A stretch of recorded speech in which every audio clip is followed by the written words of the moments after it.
Hey, this is Kofi Frempong. I am a Ghanaian-born, Toronto-raised visual artist.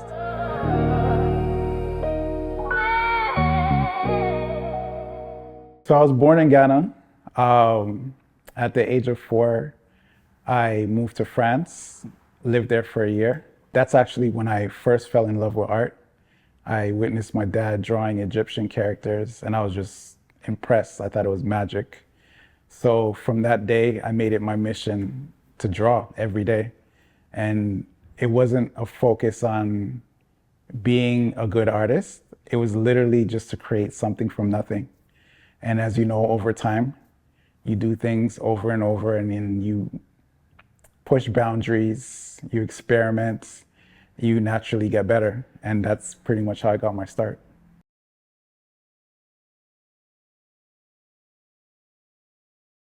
In terms of how life was growing up in Ghana, I don't have too much memories, only because I left at the age of 4. I do remember being surrounded by family. Uh, my grandmother wasn't shy in letting everybody know that I was the favorite grandchild, and my dad was her favorite son-in-law. But yeah, I would say if I was to choose a word, I would say love. I was surrounded by love.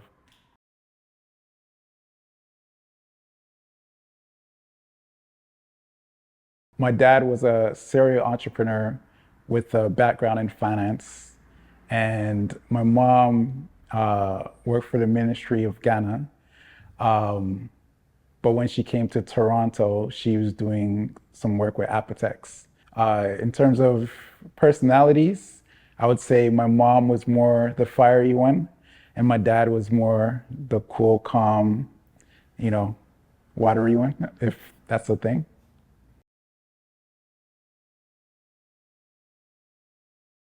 The household for me growing up, well, it was my sister and I, who I'm 5 years older than my parents. Education was a big focus. Being respectful outside of the home and inside of the home was a must. Very, very Ghanaian. Yeah, those two things for sure were non-negotiable. As I got older, unlike a lot of Ghanaian households, my parents became more liberal in regards to the options that I was able to exercise. So it wasn't very common for you to tell your parents that you wanted to be an artist growing up. But my parents' philosophy is as long as you put a lot of effort into it and you really take it seriously, you could do whatever you want. So I didn't get much resistance once I got to college. Prior to that, it's like, focus on your studies. Why are you drawing all the time? But once, I got of age, then they supported it.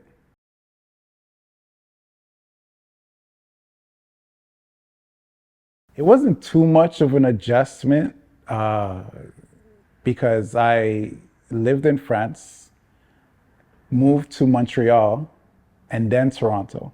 And each one of those places, it was a year in between. So I didn't really get a chance to get situated anywhere. And because I only spent like 4 years in Ghana, you could say that pretty much like I was raised in Toronto from when I was young. So the adjustment wasn't that difficult, aside from, growing up in the 80s where Afro beats didn't quite hit yet and it wasn't cool to be African. So you would get a lot of name calling, a lot of jokes about being an African booty scratcher and all that stuff. So that part was a little bit challenging. Um, but in growing up as a kid, if you're good at things, art, sports, you're popular, then that kind of stuff is a lot easier to deal with. And lucky for me, I was a good athlete and I was very popular within school.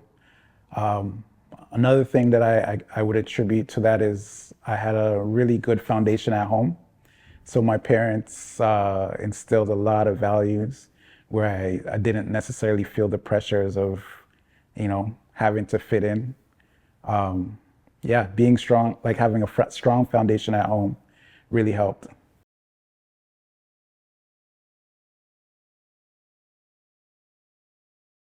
Life in Toronto, very similar to Ghana. I would say that I was surrounded by love. Uh, it's a very diverse community.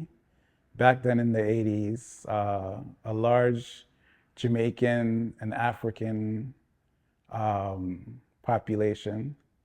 Eventually, it was Indian and Vietnamese and Somali. It was just very multicultural. There's a lot of youth programs in different places within Jane and Finch.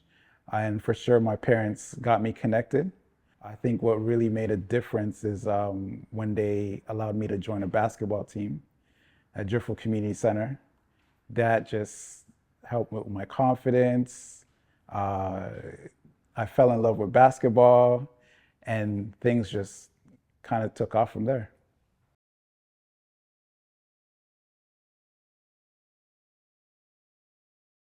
The love for art came from my dad, um, but just having the support of my teachers, my classmates, I think that really just like took me to another level.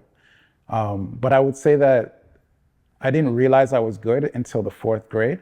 I was in class drawing and I wasn't supposed to. Before I realized it, the teacher had caught me. So she was walking over and I thought I was finished. I thought I was getting in trouble.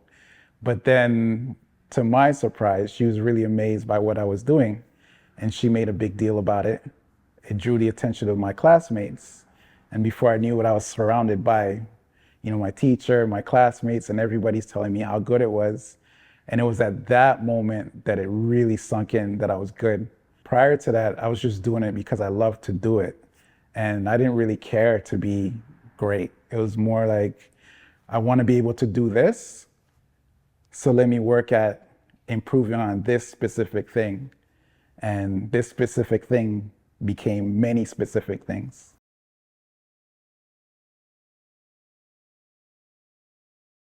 I would say that my African heritage has inspired my art um, subconsciously. Because a lot of times when I go into doing my art, I don't necessarily plan to make it African inspired, Black inspired. I'm more so painting and drawing what I feel. And I think subconsciously, a lot of that translates into my artwork.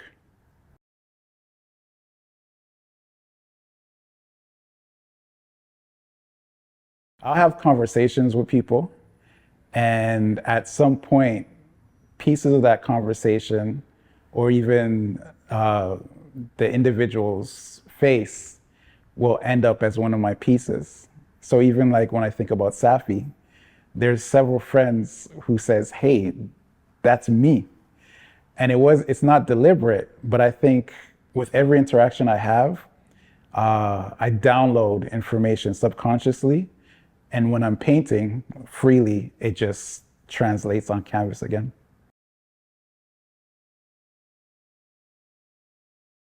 As of 2021, I became a full-time artist after being in my career as a community health worker for about 16 years. But prior to that, like I started my art business about 11 years ago. And it was only since 2021 that I became full-time. I would personally recommend that you have another job or gig on the side. One, because being a full-time artist, things happen in seasons. And like every season, there's a dry season. There's a season where just opportunities and money is raining. And you're going to need something to weather the storm, so to speak. So having a job or another source of income on the side that is guaranteed and predictable would be ideal. I would also recommend that within your art, finding as many different ways and creative ways to create income streams. because again, things happen in seasons and you need to be prepared for that.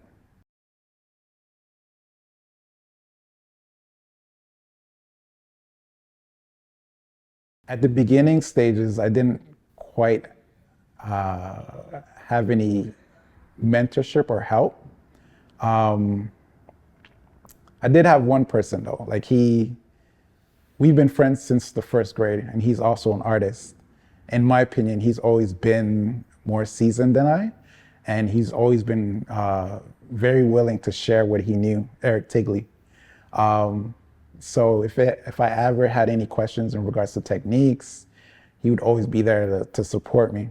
As I got deeper into my career, I met Benny Bing, somebody who I also have a lot of respect for.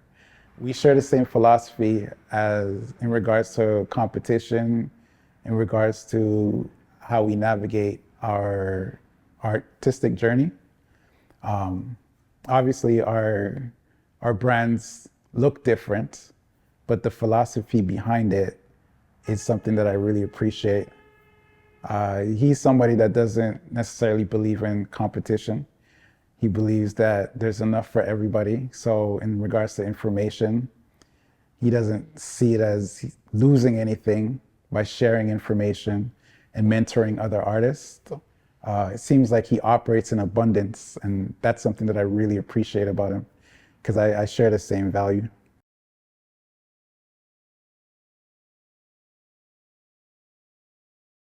When I sold my first piece, there's definitely a feeling of relief. Just to realize that the hope has now become a reality, and it's something that I could do over and over. Mind you, my first piece sold at a price that left me at a deficit. So I actually spent more money creating that piece, more time creating that piece than I sold it for. But again, for me, it was just getting into a new chapter of my life. That was the main focus. I knew that eventually I could sell for more, but I needed to get into that world of being able to say I've sold a piece and then just build from there. My whole life is artistic journey has been like a gradual build without necessarily focusing on the end goal for now. The end goal is a journey. That's how I see it. So if I have to start slow at certain points, then that's where my focus is.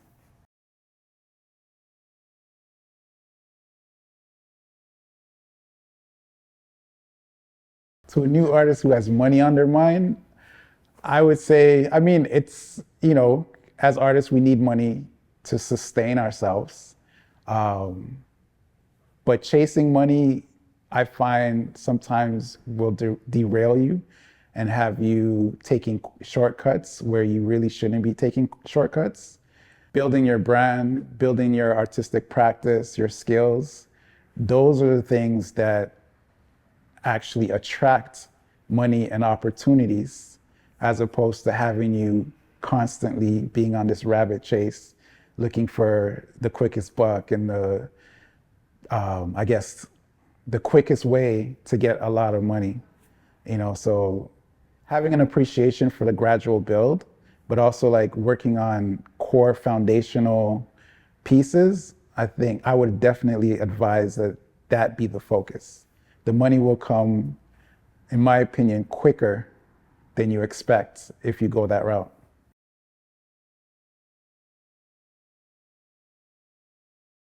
I believe that we all, from birth, we're gifted with art, and that plays out in different ways. Some of us, it's how we dress. Some of us, it's with a brush and a canvas. Some people dance, cook. It could be the way that you speak. We all have that piece of art in us, that creative spirit in us. And it's through those things that we we express love to the world. So when I say love the world with all your heart, really I'm saying figure out where your creative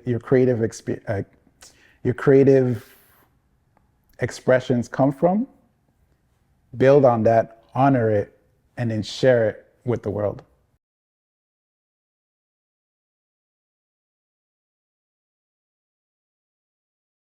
I would say getting an understanding of how much money you're spending, um, how much time you've put into it, but also understanding your current market. Like, ideally, we want to be able to sell pieces for millions of dollars. But if you're not quite there yet, then a realistic approach needs to be taken. One, what is it that I'm doing to market myself, to get into these markets? Two, do my pieces fit that specific market? And then three, once I do my checks and balances, is it something that's going to be sustainable? So, like, am I constantly selling myself short? And at what point can I increase my prices? I think all of those things need to be considered when pricing your work. So understanding your market, understanding your skill level, understanding your community, and then just moving from that.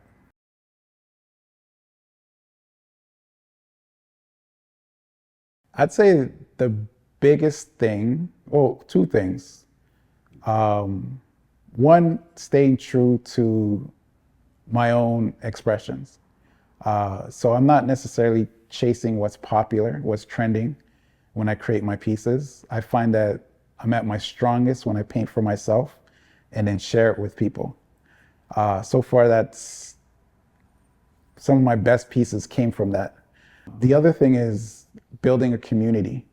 So how you treat other artists, how you treat the people that patronize your business, that are fans of your art, the connections that you make, that just presents so much opportunities. When you just focus on selling, you miss out on the actual relationship building. For instance, somebody might not be able to afford my pieces, but they may have a friend or a family member, or they may be an employee at an organization that is looking for an artist to do, a specific job, and then they'll make those connections. Without those type of relationships, that stuff doesn't happen. If it's just transaction, here's the art, here's the money, and it ends there, then there's so much potential that's lost.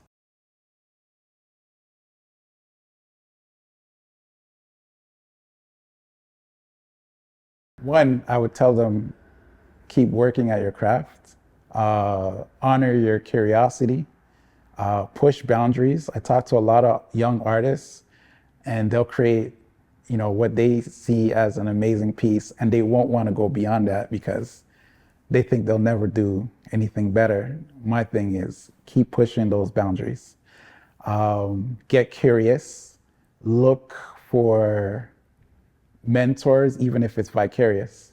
So you may not be able to find somebody that can give you the information that you want, but you could also observe what they're doing. And now in the age of, social media, YouTube, everybody's doing tutorials. So you can literally create your own learning course by gathering that information. And, at some point, you might be lucky enough to catch the eye of somebody who's more experienced, who sees your drive and wants to support you in fueling that.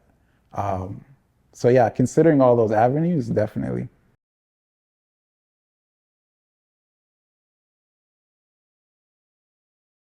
I literally had this conversation on my way here with my wife today.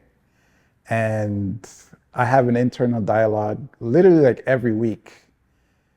Should I put this on the back burner and, find something that's more predictable, more consistent in terms of pay, where it's just all year round, it's predictable and you know where the money's coming from? I think what really helps, the support of my wife. There's really no pressure for me to think realistic. She knows I'm a creative, so she definitely supports that. She trusts me because she's definitely seen what I've been able to create. So having a partner who backs you, it's huge. And then and then also having like a circle of friends who believe in you and trust you and root for you, that's also huge. Knowing that I have kids who also look up to me and who are also young artists, like I know I'm setting an example. And it's not even pressure, it's more like, wow, like I'm charged with this responsibility to be somebody's hero. So rather than feel pressure and shy away from it, now I got to dig deeper and make it work. It's not easy, but like those are the things that keep me going. And I think if I didn't have that, it would make it a lot harder.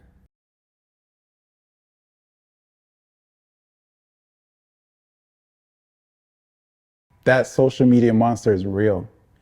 Doom scrolling, seeing what other people are doing and just weighing it against yourself. So I recognize that those are traps that I've definitely fallen into before. Uh, just wasting time before you know it, like days are going by and things that you need to accomplish aren't being accomplished. So recognizing those and just like putting a stop to it, that helps with the focus. Also, as an artist, when I'm not creating or working towards the goal that I set for myself, I literally start to feel sick.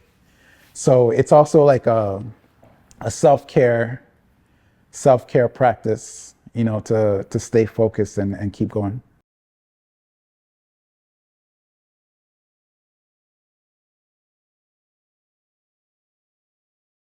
Some of the notable points in my career include being selected as the CBC Arts Artist of the Month, getting the opportunity to exhibit at the AGO, and being featured in a mini documentary on the Oprah Winfrey Network. The commonality between how I landed all these opportunities, I would say minding my own business, focusing on the foundational stuff, and then attracting the opportunities.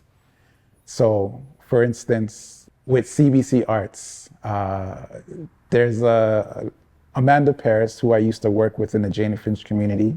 A lot of people know her for the work that she does at CBC. She actually put my name as a recommendation to be one of the artists of the month. I was selected. And that came from a direct relationship with her. Her knowing the work that I do, her being familiar with my art, and then feeling that I was worthy enough to put forth that recommendation. In regards to the AGO, I used to do a lot of work with Afro Chic Toronto when they were in Toronto operating. And as a result of that, they gained a partnership with the AGO where they could feature various Toronto artists. They made me the lead artist where one, I would be featured, but also where I could select 3 other artists to feature with me. And then finally, the Oprah Winfrey opportunity. There was a student journalist from the States. I actually posted my work in a Facebook group that had about 4,000 followers. And at the time, she was just a student looking for a break. She had reached out to a whole bunch of artists to do interviews. And some of them, you know, weren't very kind. I was very honored that she reached out to me. So she did the interview, turned out really well. Years later, maybe 5 years later, she circled back when she got into her career. She became a producer. She got connected with Beyonce Knowles' mom, who was putting together a documentary.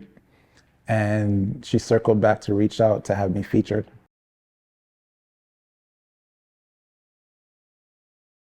In regards to AI and any artist who feels threatened, I know that there are valid concerns. You know, your art being stolen, people using AI to generate images. And while those are legitimate concerns, the other aspect of it is, there's things that you cannot create, at least at the moment, with AI. So that's something to lean on. The other thing is the way things evolve in the world, including art. A lot of times you can't help the evolution of things.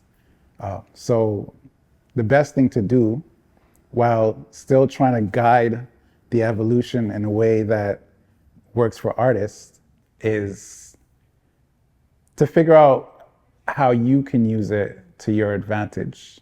It doesn't mean that you should start creating with AI art, but finding out gaps, things that AI may not necessarily be able to create, and seeing where you can fill in those gaps. I don't think any specific niche or area can be oversaturated, but I do believe that AI will get old and people will start to lean more towards traditional forms of art. At one point, digital artists were the bad guys. Now AI is the bad guy. Something else might come along where now AI is included in the group of what is considered to be real art. But one thing that is consistent, art still lives, and every form since its inception has survived. So it's just figuring out a way to survive with the evolution.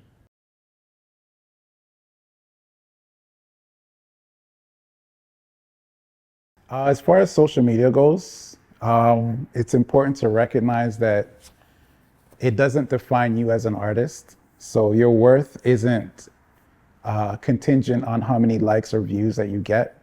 The algorithm is created for one specific reason, and that is to feed the platform. So as an artist who wants to survive on social media, it's your job to figure out what the algorithm is looking for and use it in an authentic way to share your work. So it may not be that you're creating 60-second videos. It could be that you're creating 7-second videos that at this point get straight to the point, teaching something, entertaining, or inspiring. But understanding how to use the app is really important, because it's not creator friendly, it's user friendly. And if you can cater to the users, Instagram and all these other platforms will further highlight what you have to offer. And I think that's the give and take in the relationship with social media.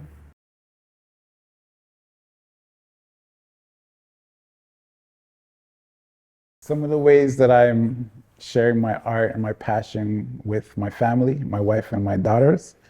For one, actually creating, sharing my art with them, and then engaging them in activities. As much as I would like my kids to follow in my path, for me, it needs to be genuine. So from when they were young enough to hold a pen and a marker, it's always been letting them do their thing, and where their curiosity peaks, then leaving the space for them to come and ask me for direction. It's never been about doing it the right way until they figure out that that's a need from them. But also not leaving it totally up to them to come look for me. It's appreciating their art for where it is, and sharing my experience and giving tips, but also giving them the opportunity to employ those tips if they want. And I think the more you go that route, the more a genuine love for art is built.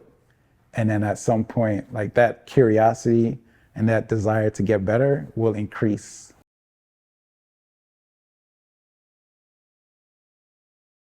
My ultimate goal as an artist is to do what I'm currently doing on a bigger scale.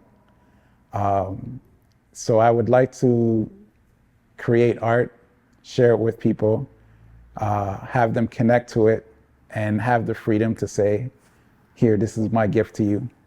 Currently, I do that on occasion.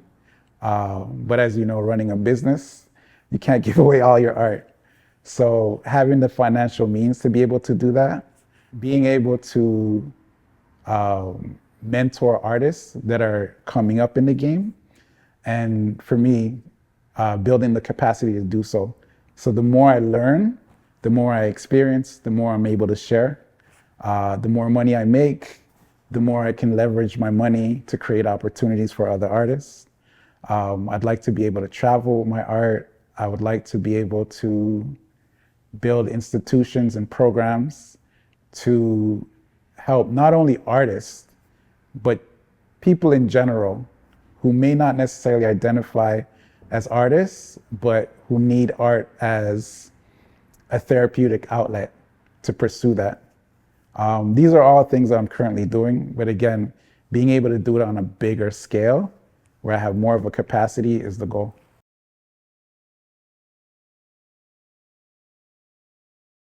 Get curious. And then right after getting curious, take the action to find the answers. A lot of people get into this paralysis where they overthink things. They're afraid to do things the wrong way, so then they stop exploring. They feel like they've reached their peak and then they stop. They're afraid of judgment and then they stop. And I think when you do that, you're not allowing your curiosity to guide you towards your evolution. You're operating out of fear. So above all, honor your curiosity and just explore, explore, explore. Hey, this is Kofi Frempong, and you're watching The Hustle Never Dies.